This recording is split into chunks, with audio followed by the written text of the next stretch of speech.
नमस्कार, आप देख रहे हैं राष्ट्रवाणी और मैं हूं आपके साथ सिमरनजीत सिंह।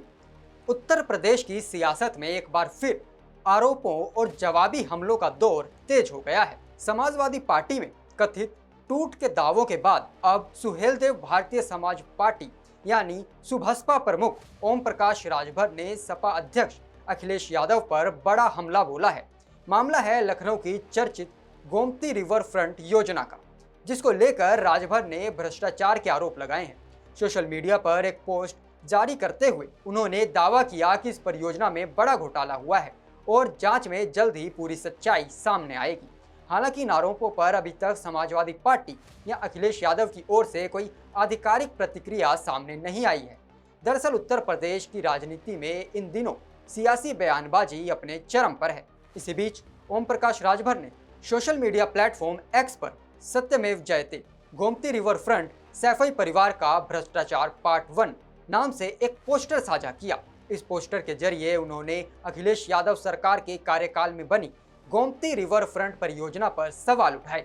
राजभर ने आरोप लगाया कि गोमती रिवर फ्रंट परियोजना के लिए जारी किया गया बजट विकास कार्यों में पूरी तरह से इस्तेमाल नहीं हुआ। उन्होंने दावा किया कि परियोजना की जांच चल रही है और संबंधित एजेंसियां पूरे मामले की पड़ताल कर रही हैं। राजभर का कहना है कि जांच पूरी होने के बाद जनता के सामने सच आएगा। ओम प्रकाश राजभर ने अपने पोस्ट में दावा किया कि गोमती रिवर फ्रंट परियोजना का बजट साल 2017 के विधानसभा चुनाव के दौरान इस्तेमाल किया गया। उन्होंने आरोप लगाया कि करोड़ों रुपए खर्च होने के बाद भी परियोजना का काम अधूरा रह गया। राजभर ने कहा कि पूरा बजट खर्च होने के बावजूद केवल 60% काम ही पूरा हो सका, जबकि बाकी 40% राशि के इस्तेमाल को लेकर सवाल खड़े होते हैं। उन्होंने आरोप लगाया कि ये पैसा विकास कार्यों के बजाय राजनीतिक फायदे के लिए इस्तेमाल किया गया। हालांकि आरोपों की पुष्टि आधिकारिक जांच के बाद ही हो पाएगी। राजभर ने अपने बयान में प्रधानमंत्री नरेंद्र मोदी की नोटबंदी का भी जिक्र किया। उन्होंने आरोप लगाया कि नोटबंदी के कारण विपक्षी दलों को चुनाव में कथित काले धन के इस्तेमाल का मौका नहीं मिल पाया। उन्होंने कहा कि गोमती रिवर फ्रंट मामले से जुड़े दस्तावेजों और फाइलें सामने आने लगी हैं।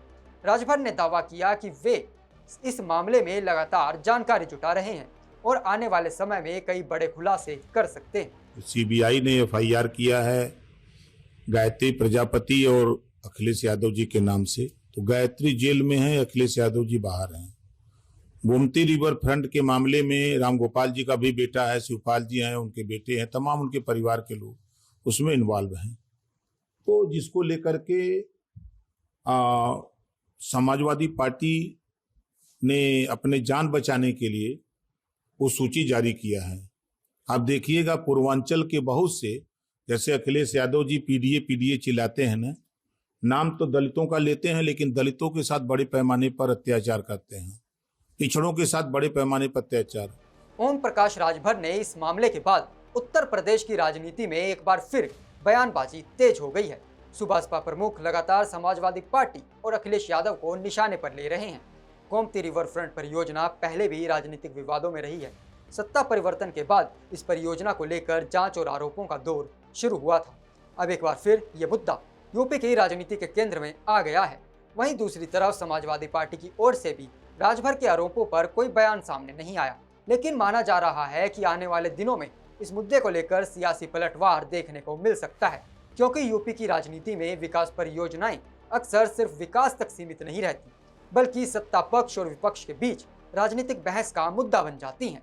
गोमती रिवर फ्रंट एक परियोजना नहीं, बल्कि लखनऊ की पहचान बदलने की कोशिश के तौर पर भी देखा गया था।